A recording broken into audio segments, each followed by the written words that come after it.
I was running on empty. Not the kind of tired that a good night's sleep fixes, the kind that settles in your bones when you've been going through the motions for too long. Just worn out in a way I couldn't quite name. Welcome back to Peace Over Pressure. I am so glad you're here, truly. I want to tell you about a conversation I had not too long ago, one I honestly haven't been able to stop thinking about. Because sometimes the right words find you at exactly the right time, and something in you just shifts. Something you didn't even know needed to move. I met a young woman, early 30s, bright energy, bright smile, just the kind of person who lights up the room the moment she walks in. We got to talking and I learned her story. She grew up with very little. That part I could relate to, deeply. But where she was now, that was something else entirely. She owns her own company, 30 employees. She's raising small children, caring for her family, running a business that is actually growing. I felt proud of her just listening, genuinely proud. The way you feel when someone you're rooting for is winning, even if you've just met them. At some point in our conversation, when I asked her how she had time to do everything, how she wasn't tired, she said something that stopped me cold. She said, "I didn't have the option of being tired." I remember just sitting with that for a second. Because I was tired. Right then, in that moment, I was tired. And here was this woman juggling more than most people I know, telling me she didn't have the option. My first instinct, honestly, was to push back on that a little in my mind. We all have the option of being tired, don't we? Life is hard. Things wear on you. But I kept listening as she kept talking, telling me about her plans for that afternoon, going home to clean the house, taking her kids to the park, a family gathering in the evening. I started to see something I hadn't seen at first. She wasn't grinding. She wasn't white-knuckling through her days. She loves what she does. Her business isn't work to her. It's hers. She built it.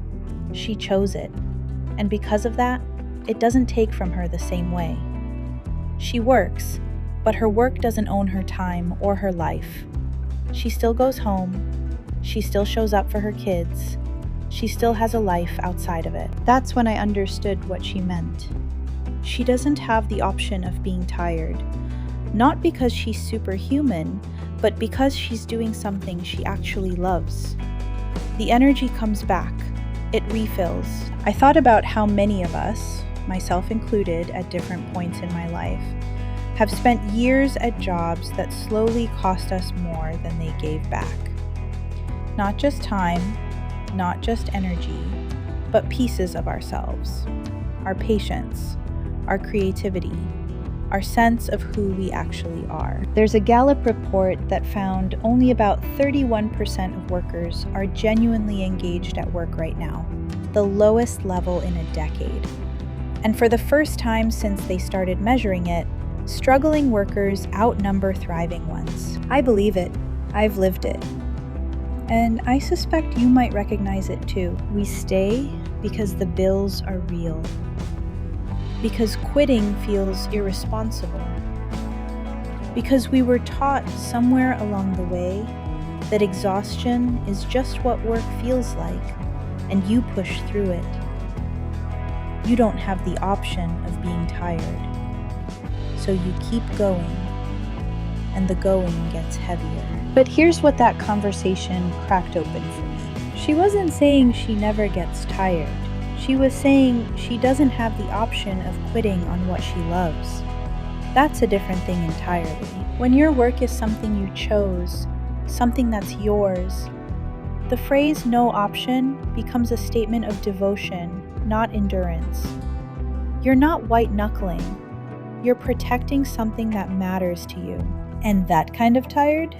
You sleep on it. You wake up and go back. The kind most of us know. The draining kind. The kind that erodes you.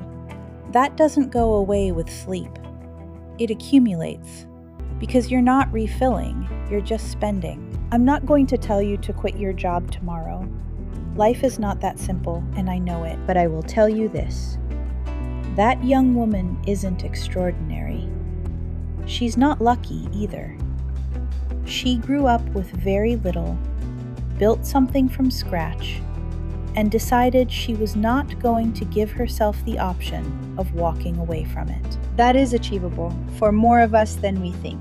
You don't have to have it all figured out, but you do have to stop settling for work that quietly costs you everything you have left. Don't give yourself the option of quitting on what you love or finding what you love to do. That's what she taught me. And I'm still thinking about it. Thank you for spending this time with me today. If this one meant something to you, share it with someone who needs to hear it. And if you haven't already, I'd love it if you like this video and subscribed. It really does help. I'll see you in the next video.